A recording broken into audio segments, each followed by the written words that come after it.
Hello everyone and welcome back to the Great Book of Grudges. My name is Nathan and today we're going to talk about Warhammer The Old World. You see, it's 2023 now and many of us are expecting news soon. Well, whenever Games Workshop decide to awaken the crypts. Not only that, but this year is officially the 40th anniversary of Warhammer Fantasy. It's a big milestone, which Games Workshop have pointed out in the last Warhammer The Old World article. So we're expecting big news, possibly some release info. Whether or not the release happens this year, it could be very possible that we'll start to see miniatures, rule teasers, and hell, maybe we'll finally get to see the map done fully. It's been very small section by very small section for a while now, but that's expected considering how big the Warhammer Fantasy world is. So, with that being said, you know, many of us are getting ready, right? I've been painting up essentially a box a day to try and make sure that my backlog is done, and we're all just kind of hyped up. But we need to look towards the future, because there's certain things Games Workshop need to do to make sure that Warhammer The Old World is a success, like, say, for example, Warhammer 30k.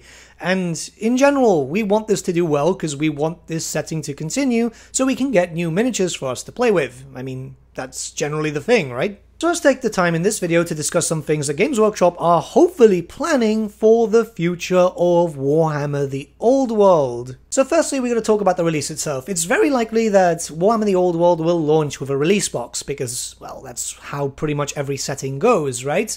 We've all heard the rumors, Tomb Kings versus Bretonnia, Orcs versus Empire, Empire by itself in the style of 30k, Kislev versus Khorne. There's loads of different things, right? And that's all well and good, but the difference between, say for example, Warhammer The Old World and pretty much any other Warhammer setting is that every other Warhammer setting, like 30k, 40k, Age of Sigmar, when they go into a new edition, they can easily just do a dedicated box and then release army books, codices, whatever, as time progresses, because people will play with the older army books and codices. The issue here is the last time we had an army book for Warhammer Fantasy was 8th edition, and it's likely that the rules are going to be a mix of from 3rd edition all the way up to 8th, so a lot of these armies will not be balanced towards the new rule set. So what we do need, more than anything else, around the time of the same release box, is indexes. So index books have been a thing for a long time in Warhammer.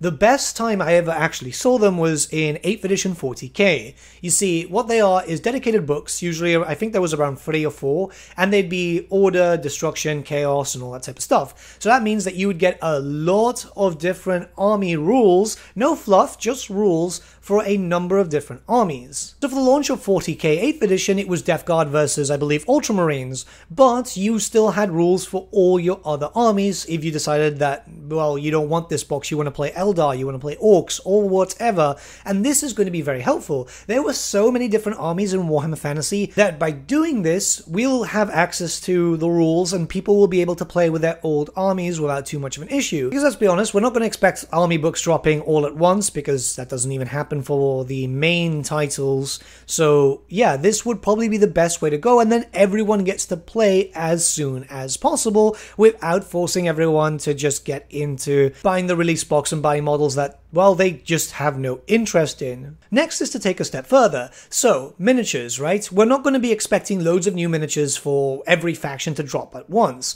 There is obviously that rumor that, you know, all the old miniatures are going to come back, which is kind of possible. Keep in mind that rumors are just rumors. No matter what YouTuber spouts it or whatever, it's still a rumor. However, this would be something that could work very, very well. Just imagine getting all the miniatures from the 8th edition line back, right? Because those were still decent. Hell, a lot of them are still available for Age of Sigmar until they get their refreshes, which is going to take a while anyway. But if that happens, if the indexes drop, this not only means that the old guard can play, but the new people who are interested in Warhammer The Old World, those who got into Warhammer Fantasy through lore, through Vermintide, through Total War, you will be able to jump right in and enjoy the fun with everyone else. And it's something that could happen because we see this often with Games Workshop, where they do made-to-order basis for models, usually for around 2 weeks. The fact is that if they're bringing these models back every now and then, obviously the cast are still able to be used, and, well, look, a lot of the stuff which we've lost, not only because of Age of Sigmar's release, but eventual model updates and so on, they're still there, they've still got the cast, it's just they're somewhere else. Likely in storage to be used when it's needed, you know, again, a made-to-order basis, or maybe the return of Warhammer Fantasy. They could make a lot of money by selling old miniatures and not having to put a designer to, you know, spend loads of dev time creating a new version of our Empire Swordsman. In the future, yes, we will need model updates because some of them are looking quite dated, but this is the best way forward to guarantee a lot of money coming in directly. Put it this way, I have very large armies of pretty much every single faction, right? I've been collecting Warhammer for a long time now, but if they brought back, say, for example, Orc Boar Riders, not the Savage Orcs, but the Standard Orcs, I would buy a few boxes. I also want a few boxes of Tomb Guard for the Tomb King. They aged very well, but I don't have enough. Hell, I would absolutely love the return of the Knightly Order stuff. Or, well, more Bretonnians. I've got like 10,000 points of Bretonnians, but I know a lot of people would like them, because those models did age decently well. It's a guarantee of a big boom of sales, and Games Workshop would be absolutely moronic if they decided to go against that. Next is to learn from the recent success of Warhammer 30k. You see, 30k was in a weird spot, right? And the new edition just kind of elevated to new heights of popularity. That is also paired with the fact that not everything is available through Forge World. A thing that we have to take into account is that Warhammer The Old World is going to be a specialist game, right? So it's going to be treated as a Forge World product. However, if a lot of stuff was also available through GW proper, that would make it easier for people to get those models, because that means that stores, normal retail stores, would also have access to those miniatures. And likely not everything would be resin, barring, say, special characters, special monsters and stuff. A lot of 30k stuff is coming out in plastic, and that's absolutely amazing, because resin is not that easy to work with. I understand it for special characters and so on, because more detail, and even then, detailing is much better in plastic than it was like 5 years ago, 10 years ago.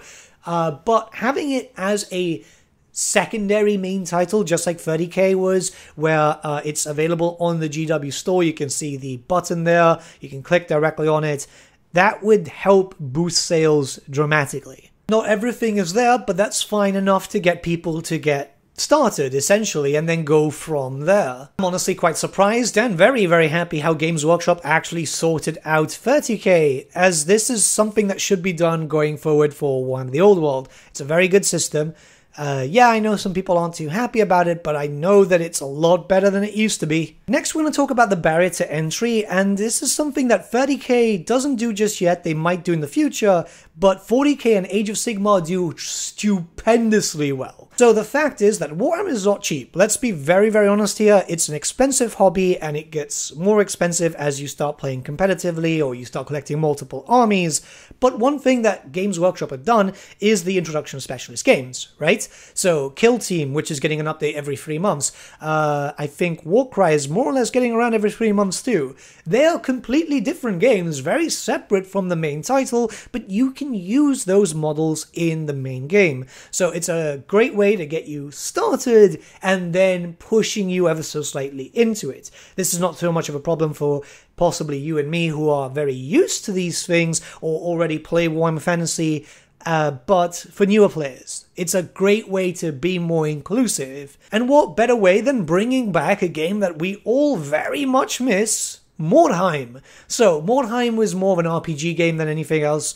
There was a lot of different things, you know, it was heavy on kit bashers, it was not based on armies, but rather more single units, kind of similar to that of Warcry, but Warcry is a bit stripped down. Bring back Mordheim, bring back new miniatures through that, right? Allow those miniatures to be used on Warhammer The Old World proper, and you've already got an entry-level game. The fact is that Mordheim is so popular that people are constantly asking for the return of it, even though we have a pretty good fan version of it. Hell, the original devs from it also contribute to the fan version sometimes, or offer advice. It would be great to see Mordheim come back, and it fits with the setting of Warhammer The Old World too. As from what we know of the timeline of Warhammer The Old World and the original timeline of Mordheim, they're actually very close to each other. This would also be a good way to introduce Be'lakor to Warhammer The Old World, as, well, he's the big bad for Mordheim, and it would be kind of cool. Get a little story going with Mordheim, with multiple boxes, and then the eventual release of a Be'lakor model. Or, you know, just the same Be'lakor model that we currently have right now, but in a square base. give people reason to buy that Be'lakor model, which does look cool, by the way, just doesn't fit in the usual size. Next would be campaign supplements. So this is something that was really popular back in Warhammer Fantasy with, say, for example, Blood in the Badlands, which was a siege-focused supplement with thematic campaigns, Tamukon. There were loads of really cool ones, and what they did was progress the story sometimes, or just enjoy a little bit of something different with the introduction of new models that you could still use with your current models. We've got that here with Age of Sigmar and 40k. As they go into a new edition, they usually do a big campaign, as that's a bunch of books coming out. We're seeing that already, which is the build up to 10th edition. And not only that, but it just adds in a little bit more flavor. Some new rules, just a bit less static, right? Now, the problem with Warhammer Fantasy and 30k is that they can't progress too far into the story. If you progress too much with Warhammer The Old World, you end up going to the end of the story, because there's an end of the story for both of these titles.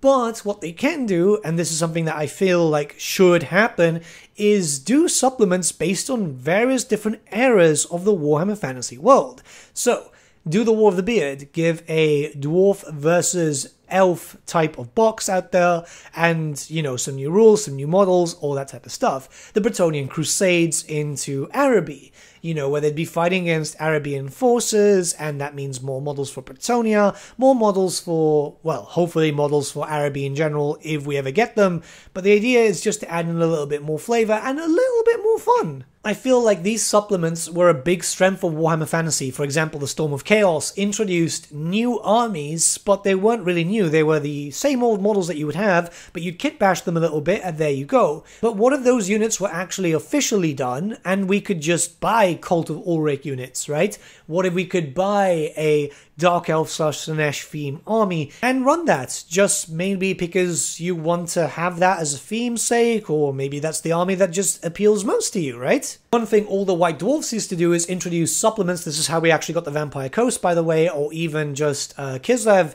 by just little small books, and go from there. Obviously, we're getting a proper Kislev in the future, and hopefully, knock on wood, we will get a proper Vampire Coast army, but this would be kind of fun for smaller type of things. Hell, if Games Workshop wanted to be really cool, they could finish off the Tamukon story. As we know, there were 3 other brothers. I wouldn't mind going back to the 8th edition timeline for a random campaign just to kind of finish that off. Re-release Tamukon, and then do the other 3 brothers.